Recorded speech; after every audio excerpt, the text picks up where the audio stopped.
we find that we correct not only the occlusion, but we also get dramatically improved facial development. Вы видели на предыдущей фотографии, как лицо девочки, как вот эту подбородочную складку, насколько сильно вот эта губа заходит между зубами. И именно это вот эта губа, которая влияет на вот этот неправильный прикус, который у нее сформировался. Поэтому в этот момент мы начинаем соотносить прикус и лицевые структуры. Это лицевые структуры являются следующим пунктом в диагностике. So you'll see in this case, and many of the following cases, that a whole bunch of things have changed. When we look at all the dental alignment, the arch form, the occlusion, by looking at the muscles and correcting that, we get not only an improvement in the overjet, you can see the arch form changes and the dental alignment changes. Когда мы оцениваем прогресс лечения, мы смотрим не только на зубные ряды, мы смотрим также на форму зубных дол и на прикус. То есть вы видите, как в этом случае меняется не только положение зубов, но меняется и прикус, меняется лицо, меняется форма верхней и нижней зубной дуги. То есть мы оцениваем в комплексе прогресс лечения и динамику.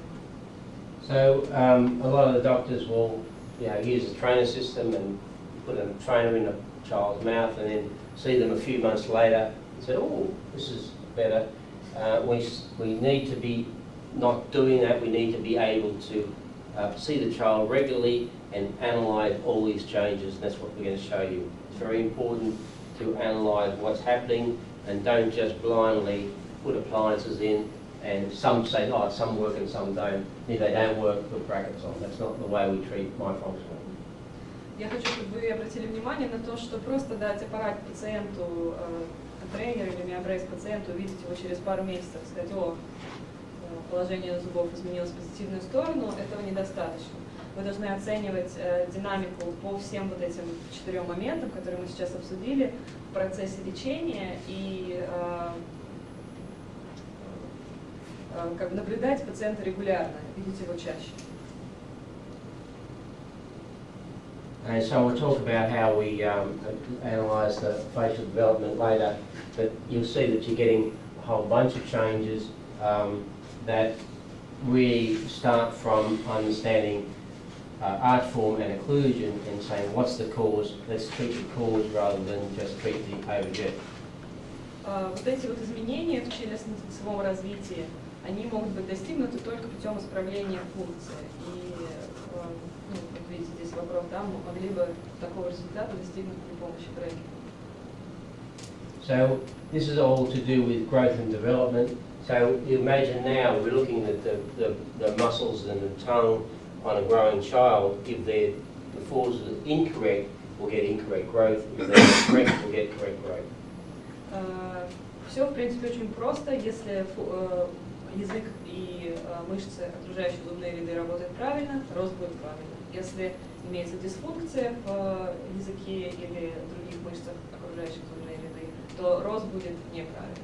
So normal growth is downwards and forwards. We know this, that the whole of the craniomandibular complex remodels, and then if it's normal growth, there's plenty of room for all the teeth. Мы знаем, что нормальный рост происходит вниз и вперед, и если при развитии лица в норме, хватает места всегда для всех зубов.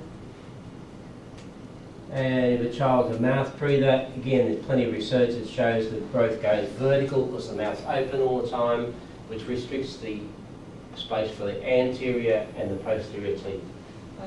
На этом анимации вы видите ротовой дых, как происходит рост при ротовом дыхании, и в таком случае ограниченное место возникает как для зубов во фронтальном отделе, так и для зубов мудрости, тоже не хватает места. And facial development tends to be back, which gives us a less attractive looking face. И развитие лица как бы происходит вниз и назад, что лицо в итоге становится менее привлекательным. So this is the difference between the normal growth and development and the mouth breather, and you can see the tremendous amount of space that we can gain by changing mode of breathing. So as orthodontists, this is very important. You're gaining the space not laterally, but anterior by correcting mode of breathing. Вы видите на этой анимации на вертикальный рост наложена анимация с нормальным ростом. Видите, сколько места достигается как раз во фронтальном отделе. Это очень важно с точки зрения ортодонтии. And the same with the reverse swallow, when the child is swallowing, recruiting the mentalis or the bicularis oris and pushing back, that's giving us less room for not only the anterior teeth, but also the third molars. На этой анимации вы видите, как происходит рост при инфантильном глотании, и то же самое, как результат не хватает места для как для зубов во фронтальном отделе, так и для зубов дистальных. So this is a revelation to a lot of orthodontists who struggle to get all the teeth in when they were trying to do non-extraction. But in fact, if you change the muscle function, you get much more room for the teeth, again, which makes the orthodontics easier. Для ортодонтов обычно это, так сказать, революция в их голове, потому что они понимают, что то, как они пытались достичь места в зубном ряду без удалений, оно достигается при помощи коррекции функции, и тогда уже лечить такой случай с проектами намного легче. And the same with the temporomandibular joint. If you have the reverse swallow pushing back all the time, directly you have pressure on the condyle, so you will get TMJ disorder. So the reverse swallow not only crowds up the teeth, it also compresses the TM joint. Эта анимация показывает, как реверсивное глотание влияет не только на положение зубов в зубном ряду, но и на функцию в НЧС. То есть как происходит постоянная компрессия сустава при неправильном глотании. Now, so if you look at the primary cause of TMJ disorder, it's incorrect myofunctional problem. И основной причиной дисфункции в НЧС является вредные миофункциональные привычки, в том числе реверсивное глотание. And when we come to our diagnosis of the children, if you put your fingers in their ears, you'll find even 8 or 9-year-old children have already the signs of TMJ disorder. И вы увидите среди пациентов даже в 9-10 лет, если вы делаете пальпацию сустава в НЧС, то вы увидите, что многие из них имеют симптомы уже в 9 лет. So if we look at this child, again, what I've just showed you, she's a severe mouth breather. We look at the teeth and they're all crowded, but we think, what are the causes? And we have mouth breathing and incorrect swallowing. У этой девочки мы видим как ротовое дыхание, так и инфантильное глотание, и мы видим, как работает ее, как ведут себя губы и язык при дыхании, и мы можем соотнести положение зубов с тем, как она дышит и глотает. And then we see the child 8 months later after using the myobrace system, and you can see she's got much better facial development, and that's primarily not so much because of the appliance, it's because the appliances help to correct mode of breathing. Это та же самая девочка через 8 месяцев, вы уже видите, что лицевой рост у нее скорректирован уже и происходит намного лучше. И это не столько из-за аппарата, а из-за того, что была скорректирована ее функция дыхания, и теперь она дышит практически всегда через нос. And we're here to teach you how to get consistent and excellent results on every patient. And one of the areas we need to be able to do is do a correct diagnosis first. So we need to evaluate the mouth breathing and correct it. So we need to do this in a scientific manner. Мы хотим обучить вас сегодня тому, чтобы вы могли достигать положительного результата при миофункциональном лечении в 100% случаев. И это в том числе достигается через правильную диагностику, систематический подход, который одинаков с каждым ребенком в каждом случае. And then one of the ways we get the great results is that the child needs to understand what the problem is. And you can see here we get the child in front of a mirror and we show them where the tongue should be, and we're going to demonstrate this, but we do this with every patient, every visit. Мы достигаем хорошего результата, потому что ребенок берет на себя ответственность за свои миофункциональные привычки. Вы видите, девочка стоит перед зеркалом, она понимает, какие мышцы работают у нее неправильно и чего она пытается добиться в этом лечении, то есть как должно происходить глотание, как она должна дышать. And so this is all about lip posture and function. You can see the child had severe crowding to start with, and by correcting the mouth breathing and lip posture, we are able to uncrowd the teeth. Следующим пунктом в диагностике является положение и функция губ. Например, в этих случаях вы видите, что скученность вызвана неправильным положением, неправильной функцией положения. So by correcting the muscles, we get that good arch form. And we'll show you case after case where we've got lower anteriors that you'd swear we put brackets on, and they just naturally align because we've got the natural muscle balance. Мы вам покажем много клинических случаев, когда скученность в нижней зубной дуге была настолько сильная, что неизменно возникает желание поставить брекеты, однако мы не делаем никакого лечения, направленного на нижнюю зубную дугу, и с правильным ростом, нормализацией функции зубы сами в нижнем отделе приходят в правильное положение. So you should probably, most of you know this already now, but you see the tongue and the lips in dysfunction to give us our crowded, narrow arches and space loss. Так же, как в предыдущих случаях, вы можете здесь видеть динамику, как язык и губы влияют на положение зубов и то, как они возникает сужение верхней зубной челюсти, скученность нижней. And when the trainer goes in or stops, that's the technology, if you like, but we have to make this a habit and make sure that children are correcting that habit. И здесь вы видите, как девочка поместила в рот тренер, как сразу же эта дисфункция пропадает, но мы должны это превратить в привычку, для того, чтобы привычки плохие заменились хорошими. Very important point here is when we come to patient education, a lot of doctors say that we should put the little timers in to know how long the child is wearing the appliance. But it's not just wearing the appliance, it's correction of the habit. So it's not just if you wear the appliance an hour a day plus overnight, everything will be okay. And we're going to show you that in patient education. So you have to get beyond just using the appliance. Многие врачи мне говорят, что вот в аппаратах у вас не хватает таймера, чтобы можно было смотреть, сколько точно часов, минут пациент носит аппарат. Но ключ лечения не в этом, а ключ в осознанности проблем с самим пациентом и в работе с упражнениями. Конечно, ношение аппарата важно, но также важно и активная работа пациента над исправлением собственных миофункциональных привычек.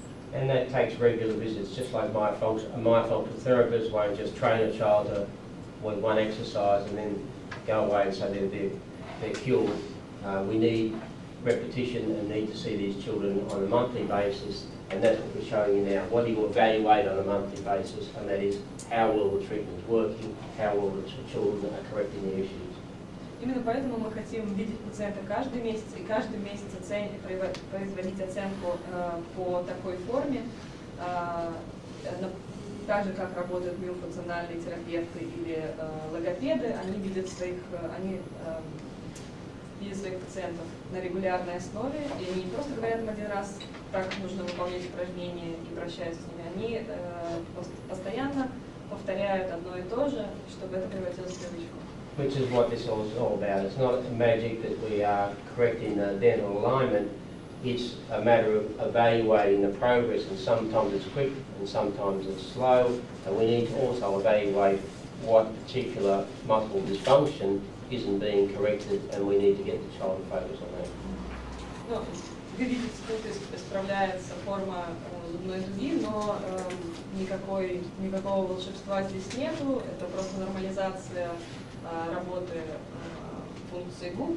И в каждом случае, когда ребенок возвращается через месяц, через два, вы должны оценить, какая еще конкретная дисфункция не была исправлена, и помочь ребенку сконцентрироваться именно на этом. So why are we doing this? From an orthodontic point of view, we can get results that we can't get just with mechanical means. This child has had no lower treatment except a K2, a myobrace, and the myo braces help to correct that muscle dysfunction, like here, and the teeth just straighten up. Как видите, в этом случае мы не использовали никаких механических сил для выравнивания нижней зубной дуги, использовался только аппарат похожий на Т4К, это новый аппарат К2. И вы видите результат, что с точки зрения ортодонтии это очень важно, потому что с механическим подходом, скорее всего, такого результата бы не получилось достичь. So here's another case. I say to orthodontists, you know, this is a very difficult case. If you're treating just with fixed appliances, you'll be fighting those muscles all the time. Если бы, например, вы этот случай хотели лечить исключительно на брекетах, это был бы очень тяжелый случай, потому что нужно было постоянно биться, так сказать, силами мышц, которые будут работать против вашего лечения. Now, of course, the teeth aren't straight. She's had no braces on those teeth, but now it's a much easier case to treat than this one. Конечно, результат таков, что зубы не имеют идеально, они не идеально ровные, но такой случай лечить на брекетах гораздо проще, и по времени это будет занимать гораздо меньше, чем тот, который вы увидели в начале. Положение зуба в начале исключительно механическим подходом было бы практически невозможно.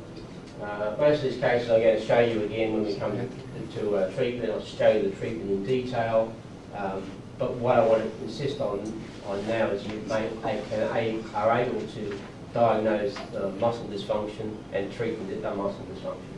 Я еще покажу лечение именно этих случаев в деталях позже, но я хочу, чтобы сейчас вы сделали для себя связь между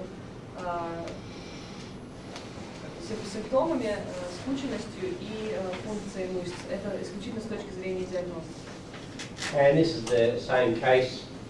And the added bonus is that you're getting dramatic improvement in craniofacial growth. So it's only the same effect, getting the muscle dysfunction diagnosed and treated. Not only does it make the orthodontics easier, it makes the face develop. И как положительный момент лечения, и, в общем-то, тот, который ценится родителями очень сильно, это то, что мы видим очень явные изменения в лицевых структурах и положительную динамику в росте лица. And that's not only in the AP direction, also in the lateral direction. И это не только в горизонтальном, но и в вертикальном векторе.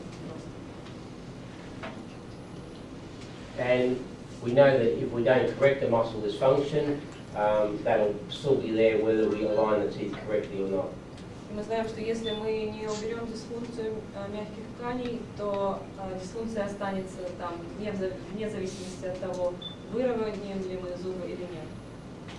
And this is a similar case to the other video that I showed you, filmed at the same time.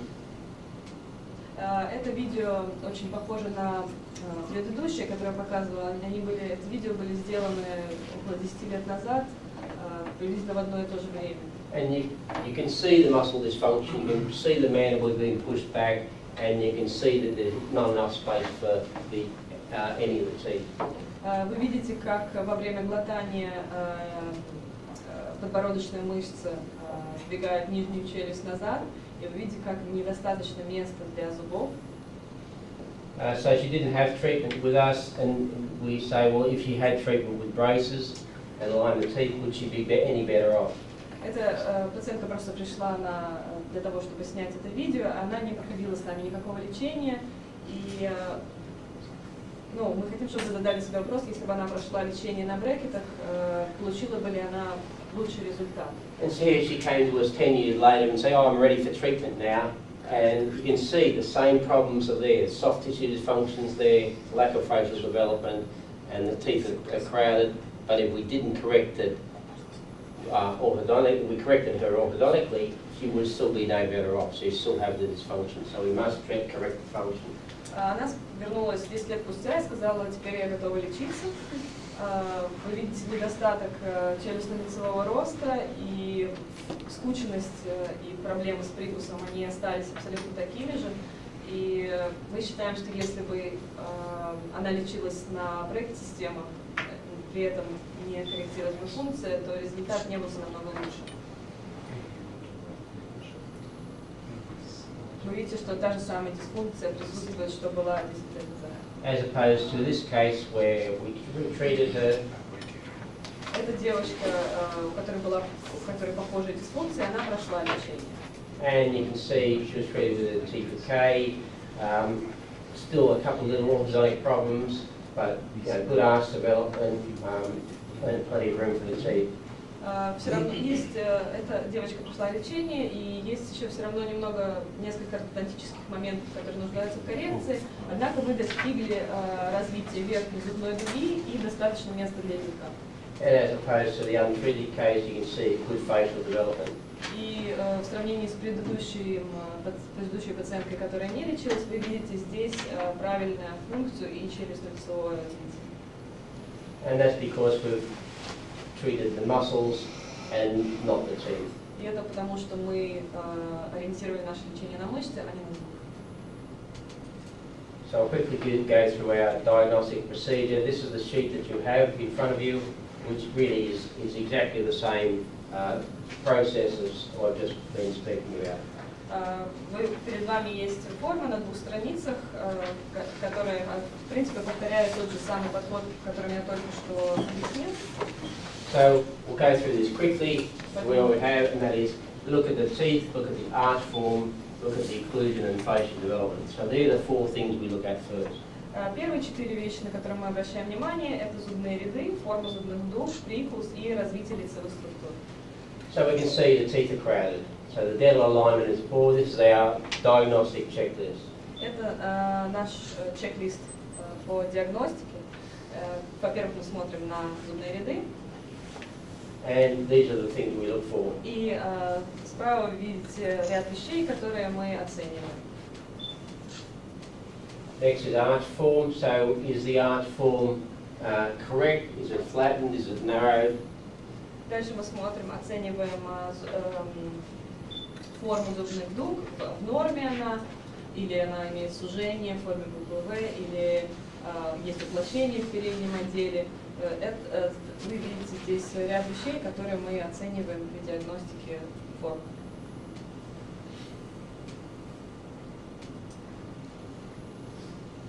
So look at the arch form and note down if it's flattened, if it's narrowed, and that gives us an idea to lead into the muscle dysfunction.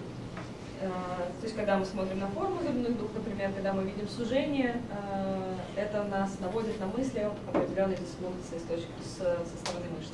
And if we look at the occlusion, we can tell if it's class 1, class 2, open bite, cross bite. So we look at occlusion and then note that down because we need to then relate that to what sort of soft tissue dysfunction we have. Дальше мы оцениваем прикус с ортодонтической точки зрения, и это нам помогает соотнести соотношение челюстей и прикус с проблемами со стороны мягких тканей. Then if we look at facial development, this is a normal facial development, and if we have lack of facial development, we'll see that in terms of lack of forward growth of the maxilla and the mandible. Когда мы оцениваем лицевое развитие, мы в первую очередь смотрим, достаточно ли роста в средней трети лица. И здесь список тоже тех аномалий, которые мы выявляем при диагностике. Now we have an incorrect facial development. We have to think, why is that? Is a child a mouth? Why are they not correct before? Are they a mouth breather? Do they have a reverse swallow? Do they have all of these things? Когда мы видим какие-то аномалии, отклонения с точки зрения лицевого развития, мы должны себя спросить, почему. Дышит ли ребенок через рот, или у него имеется инфантильное глотание, и какие проблемы привели к недостатку в лицевом росте. So good facial development, bad facial development. То есть вы видите фотографии пациентки до лечения и после, и Крис комментирует, что до лечения вы видите пример плохого, недостаточного лицевого роста и правильного. So I just showed you mid-face development across here. This is the after, and this is the before. So we need to have a look at the face, the lateral facial development, the mid-face development. это фотография до, и следующая фотография это после. Вы видите разницу в развитии именно средней трети лица. Then we look at habits. Is the child sucking their thumb? Do they have finger sucking habits? And we note that down. Далее мы обращаем внимание на вредные привычки. Это на второй странице формы. Если ребенок сосал палец или кормился в бутылочке, мы это все спрашиваем у родителей и отмечаем в той же форме. And so we see many of these children have these sorts of habits, and we need to obviously ask the parent. Quite often we just observe them in the waiting or the activities area, and these children have these habits, which is really driving the malactivity. Иногда мы спрашиваем родителей о наличии вредных привычек, но часто мы можем просто смотреть детей, пока они сидят в комнате ожидания или пока они участвуют в консультации с врачом, и они сами проявляют эти привычки, которые можно легко рассмотреть.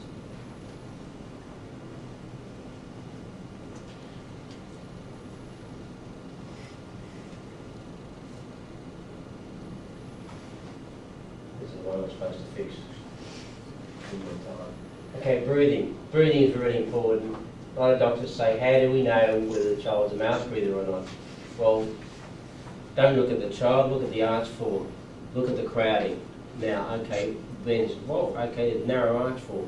Then look at the child and they'll look like this. They're struggling to keep their mouth closed and they're breathing through their mouth and they're hyperventilating. And this is typical of a chronic mouth breather. Далее мы оцениваем тип дыхания. Врачи иногда меня спрашивают, как я могу знать, ребенок дышит через рот или через нос. Я говорю, посмотрите на форму верхней зубной дуги. Если она суженная, значит ребенок дышит через рот. На этих видео вы видите яркий пример двух детей, которые постоянно дышат через рот, и у них происходит гипервентиляция легких, и это то, что очень негативно, в свою очередь, влияет на прикус. And you look at their posture, you'll see they always have a forward head posture, one shoulder forward from the other, because they're struggling for air, they're trying to get their airway as large as possible, and they do that by having incorrect posture. Здесь же мы оцениваем и осанку ребенка. Обычно, когда ребенок дышит через рот, он позиционирует голову вперед, для того, чтобы расширить по максимуму дыхательные пути и получить наибольшее количество воздуха. Эта анимация показывает очень то же самое. И каждый раз плечи сдвигаются наверх и вперед. So you'll see these children typically a mouth breather, lack of craniofacial development, forward head posture, but then you look inside the mouth and they'll have a narrow maxilla, class 2 division 1. То есть комплексная диагностика состоит в том, что мы видели этого ребенка, говорим, он дышит через рот, у него недостаточно развиты лицевые структуры, но потом мы смотрим на зубы и видим то же самое сужение, вспученность.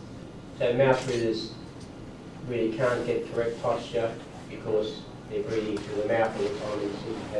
He's doing his best to stand up straight, but he is struggling with his lip posture and also his body posture.